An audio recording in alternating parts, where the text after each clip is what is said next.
আসসালামু আলাইকুম। শুরু করছি সন্ধ্যার ভায়োলিন পর্ব ৪।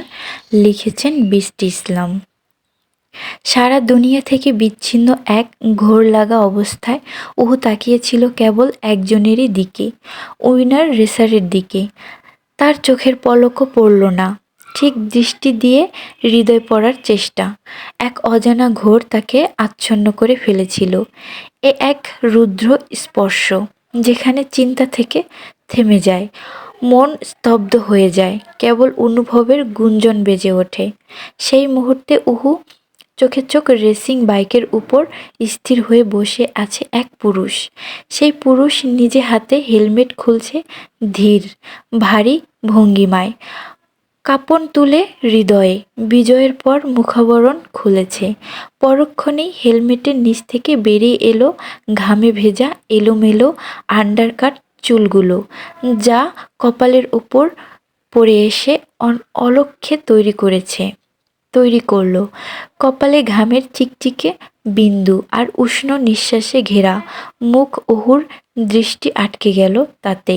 তার বুকের খাঁচা কেঁপে উঠল, বেজে উঠল অভ্যন্তরীণ সুর।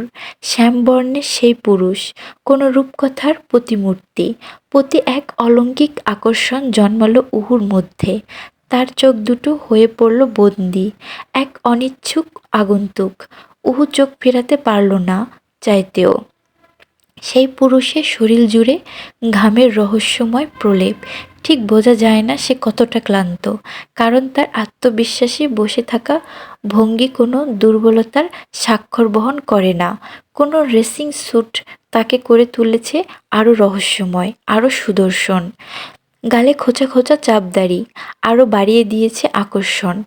আব্রকে দেখে উহুর মনে হলো এক মুহূর্তের জন্য, হয়তো রাত্রির নীরবতা থেকে উঠে আসা কোনো স্বপ্নপুরুষ সে, যার সৌন্দর্য দেখে শব্দ থমকে যায়। তার দিকে তাকিয়ে থাকা এক অসহায়তা, যেখানে ভাষা বোঝা যায় না, ব্যাকরণ সমীকরণ হয় না। এই পুরুষকে ব্যাখ্যা করার মতো কোনো শব্দ নেই অভিধানে। তার সুদর্শন সৌন্দর্যের কাছে সব অক্ষরই নতজানু। নিহার ধাক্কায় ঘোর ভাঙল উহুর। চলো আপু, ভাইয়াকে গিয়ে কংগ্রাচুলেশন জানাই। কিন্তু উহুর মন সায় দিচ্ছে না আব্রুর সাথে দেখা করতে যেতে। কেন অজানা ভয় চেপে ধরল কলবে, মস্তিষ্ক নাড়া দিয়ে উঠল কিছু অস্পষ্ট ঘোলাটে ধোঁয়াশা স্মৃতি। টলটল করে ব্যথায় তিক্ত হয়ে উঠল কপালের দুপাশ। তৎক্ষণাৎ উহু বিদায় নিয়ে স্থান ত্যাগ করল সেখান থেকে। আসার সময় বারবারই উহুর সামনে আব্রুর প্রতিচ্ছবি ভেসে উঠছিল।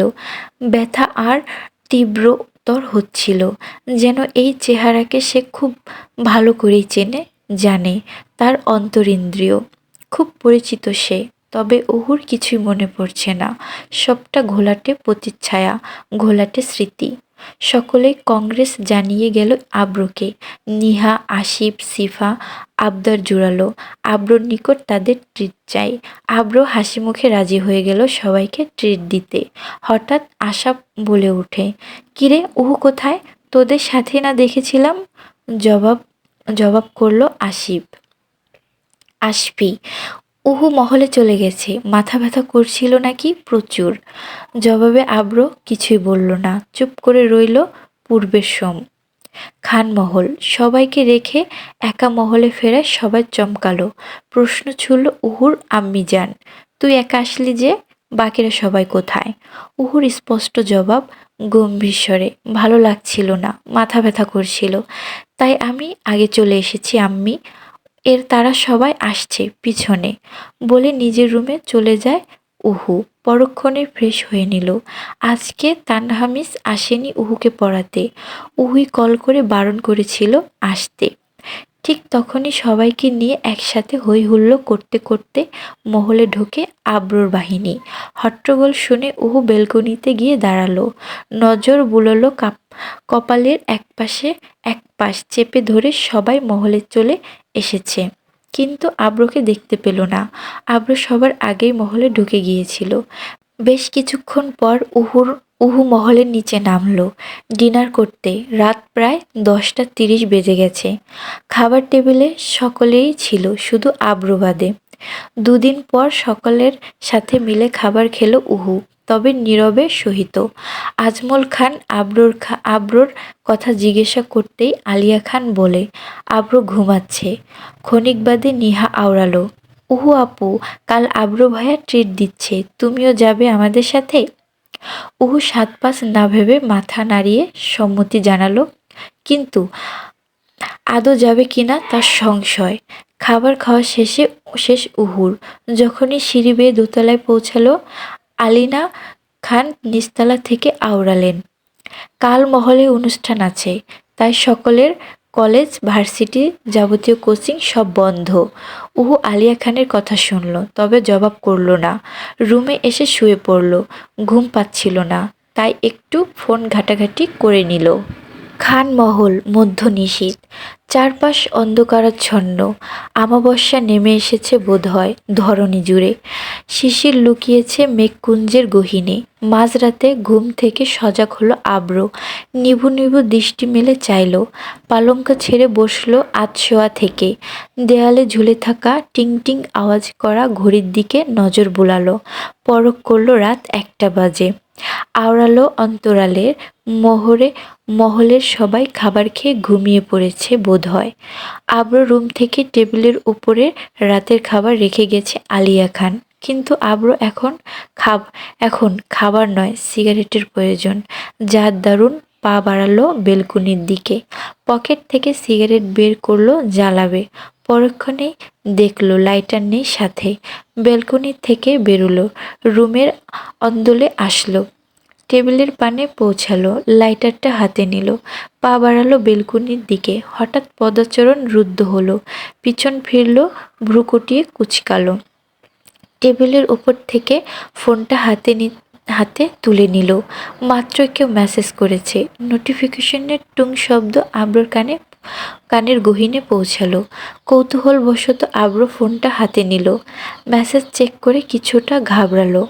এমন সময় মেসেজ একসেপ্ট করেনি বোধহয় আব্র। কপালে আব্রর বিন্দু বিন্দু ঘাম জমেছে। অচিরেই উৎকণ্ঠার ভাঁজ পড়ল কপালে। আব্র কিছু একটা ভাবল। ফোন থেকে সিমটা খুলে ফেলে দিল মুহূর্তেই। একটা কালো শার্ট পরল ইন করে, উপরে কালো ব্লেজার পরল, হাতে ব্র্যান্ডের ওয়াচ। আন্ডার কাটিং চুলগুলো আঁচড়ানোর সময় হলো না। পারফিউম স্প্রে করলো বডিতে। আব্র পুরোপুরি তৈরি হয়ে নিল। এখন বেরোতে হবে আব্রকে।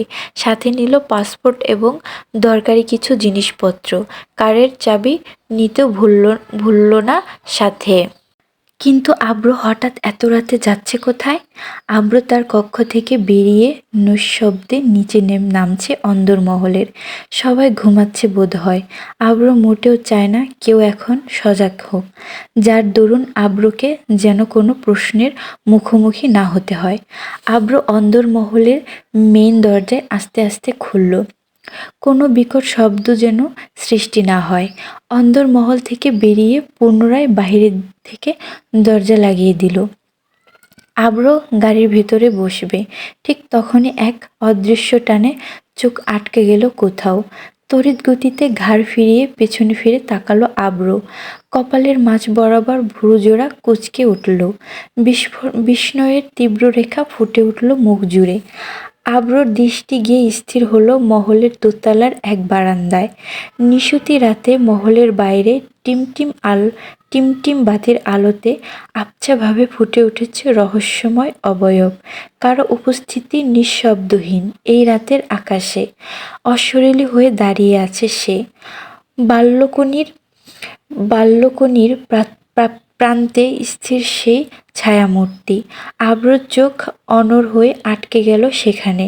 মনের গহীন থেকে ধ্বনিত হলো একটাই প্রশ্ন, কে এত রাতে ব্যালকনিতে দাঁড়িয়ে? চোখের পলকে আব্রর অখিযুগল বন্দি করে নিল সেই অবয়বকে। মনে হলো আকাশের গগনে ঝুলে থাকা চাঁদের নিচে দাঁড়িয়ে আছে তারই প্রতিচ্ছবি এক জীবন্ত চন্দ্রবালা। রাতের নিস্তব্ধতার মাঝে এক অলৌকিক রূপকথার জন্ম হলো। আব্র ভাবল, সশরীরের মতো সে আরেক চন্দ্রবালা। দুজনেই একে অপরের ছায়া, একে অপরের পরিপূরক। তবে মেয়েটার মুখ দেখা যাচ্ছে না। আব্র পিছন ফিরে দাঁড়িয়ে, শরীর জুড়ে নিস্তরঙ্গ এক নিঃসঙ্গতা। কাঁধ অবধি এলোমেলো চুল হিম বাতাসে আলতো দুলছে। পরনে সাদা রঙের সালোয়ার কামিজ। আব্র গভীর মনোযোগে পরখ করল সেই প্রতিচ্ছায়া। চোখে ভেসে উঠল মহলের প্রতিটা নারীর মুখ। আব্র দেখেছে সবাইকে। কারো চুল এমন খাটো নয়, কারো কেশ এমন ঘাড় ছোঁয়া নয়। কেবল একজনই ছিল যার কেশ ছিল এভাবে, যার পরিধানে ছিল সাদার স্পষ্টতা, যার অস্তিত্ব আজও মনের অলন্দিনে ধ্বনিত হয়। অনাহু ঝংকার। আব্র ভাইয়ের হৃদয়ের অন্তঃস্থল থেকে একটা নামই উঠে এলো, উহুজান। এই একটা নামই উচ্চারিত হতেই আব্রর বুক পাঁজরে বিদ্যুৎ খেলে গেল। শ্বাস প্রশ্বাসের গতি মুহূর্তে স্থির হয়ে উঠল। এক অজানা অস্বস্তি ছড়িয়ে পড়ল শরীরের রন্ধে রন্ধে। মনে হলো এই নামের আড়ালে লুকিয়ে আছে গোপনে নিঃশব্দরুদ্ধ বেদনাঘন অতীত, এক অন্ধকার অধ্যায়, যাকে আব্র বহু আগেই মনের পাতা থেকে ছিঁড়ে ফেলেছিল, যাকে সে গলা টিপে দাফন করিয়েছিল চিৎকার করে। যে স্মৃতি আজও চুপচাপ পাশে বসে থাকে, রক্ত ঝরায় তার স্নায়ু জুড়ে। ওহু বারান্দা ছেড়ে কক্ষে ঢুকে গেল, যার দরুন সেখানে আর দাঁড়ালো না আব্র। দ্রুত গাড়িতে বেরিয়ে পড়ল। মহলের দুজন পাহারাদারকে বলল গেট খুলে দিতে। একজন পাহারাদার গম্ভীর কণ্ঠে শুধালো, ছোট সাহেব, আপনি এত রাতে কই যান? কিন্তু এই কথা আব্রুর কর্ণ পর্যন্ত পৌঁছালো না। কিভাবে পৌঁছাবে? আব্র মস্তিষ্ক জুড়ে ঘুরপাক খাচ্ছে ওহুর স্মৃতি, মিশে থাকা অস্পষ্ট প্রতিচ্ছবি। ভাবছে মনে মনে, আর নিজেকে নিজেই প্রশ্ন ছুড়ে দিচ্ছে রীতিমতো। আচ্ছা, আজ কি ওহু আব্রুকে রেসে দেখেছিল? আব্রকে দেখে কি উহুর অনুভূতি হয়েছিল? চিনতে পেরেছিল সে কি আব্রকে? কিন্তু আব্র তো জানে না। আব্রকে দেখার পর চন্দ্রবালার পৃথিবীটাই থমকে গিয়েছিল খানিক প্রহরের জন্য। আব্র তার অন্তরিন্দনের আড়ালে থাকলো। উহু তার স্মৃতি থেকে তো আমি একেবারেই মুছে গেছি। কত সহজে, তাই না? আমি একেবারেই মুছে গেছি, তাই না? আমার কথা তো তোর মনেই নেই। ভুলে গেছিস আমার স্মৃতি চিরদিনের জন্য তুই। কে আমি? কে ছিলাম তোর অতীত জীবনে? কোনো জায়গা ছিল তোর অতীত জীবনে আমার? সবই তো ভুলে গিয়েছিস, হারিয়ে ফেলেছিস আমার স্মৃতি। তাই হারিয়ে গেছি আমি। সন্ধ্যার ভায়োলিন সুরের মতো অতলে হারিয়ে গেছি আমি উহু, হারিয়ে গেছি আমি। সবাইকে মনে করতে পারলেও এই আব্রুকে তুই আদৌ মনে করতে পারলি না উহু। তুই কি কখনো আমাকে মনে করতে পারবি উহু? কখনো কোনো একদিন, কয়েক মুহূর্তের জন্য হলেও মনে করিস আমায়? তবে একটাই আফসোস উহু, হয়তো অতীতের পাতায় আর কখনো ফেরা হবে না তোকে নিয়ে নতুন করে। নতুন কোনো স্মৃতি জমে না আর আমাদের মনে। আর যদি জমেও তাহলে এর পরিণতি হয়তো ভয়ঙ্কর হবে। এবারও হলো না উহু আর আব্রোর শুভ দর্শন। কবে ফিরবে আব্র? কি লেখা ছিল সেই মেসেজে? আর কবেই দেখা হবে তাদের দুজনের? আদৌ কি হবে? ঘুম আসছিল না উহুর, যার দরুন ব্যালকনিতে গিয়ে দাঁড়িয়েছিল।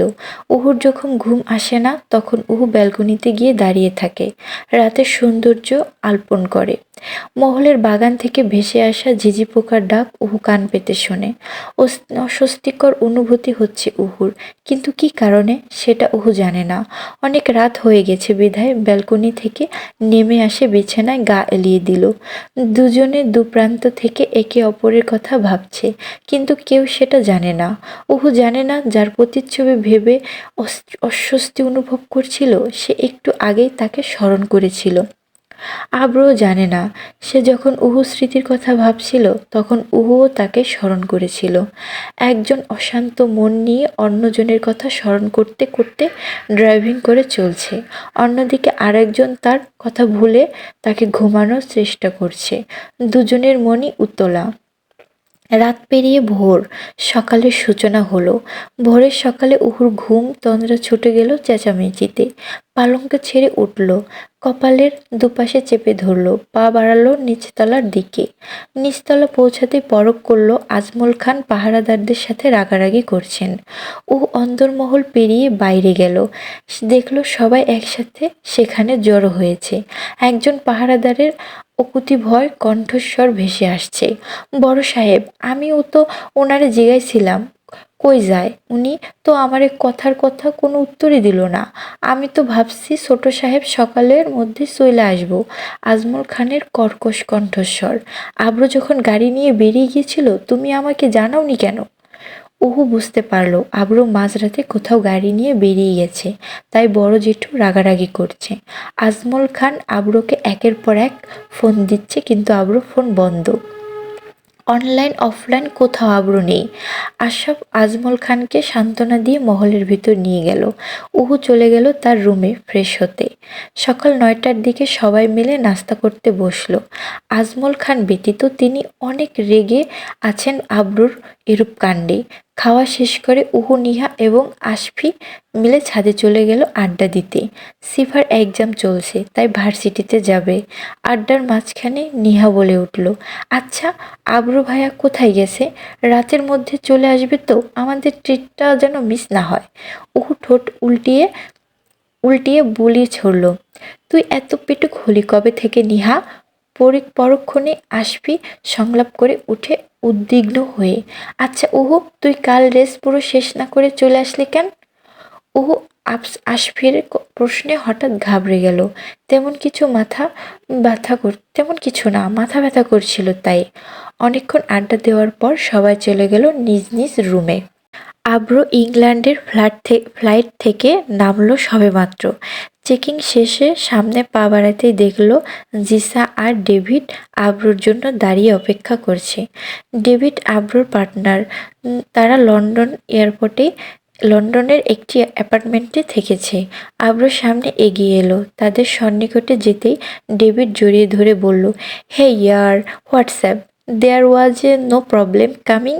I miss you so much this past 2 day. Abru সংক্ষিপ্ত প্রত্যুত্তর করল, I miss you too. Jisa আব্রুকে দেখে অনেক খুশি হলো। পরক্ষণে সবাই কিছুক্ষণ অপেক্ষা করে দুবাইয়ের উদ্দেশ্যে একটি ফ্লাইটে উঠে বসলো। একই সময় সাথে দুটো ফ্লাইট জার্নি করে আব্রু, যার দরুন অনেকটা ক্লান্ত হয়ে পড়েছে আব্রু। ফ্লাইটে নিজের কেবিনে আসলো চোখ বুজে। হঠাৎ চোখটা লেগে আসলো। চোখ বুঝতে কিছুক্ষণ পর আব্রু অনুভব করলো তার মস্তিষ্কের কল্পনাতে কিছু ভাসছে, কোনো এক অবয়ব, কোনো ঘটনা প্রতিচ্ছবি। যে বেলকুনিতে দাঁড়িয়ে আছে, ছোট ছোট এলো কেশে তার কাঁধ অবধি। অন্ধকারে অবয়ব না বোঝা গেলেও বুঝতে পারা যায় তার যাওয়ার উপস্থিতি, যা আব্রুর ঘুমন্ত মস্তিষ্ক জুড়ে বিচরণ করছে, আঁকড়ে ধরছে তার স্মৃতি।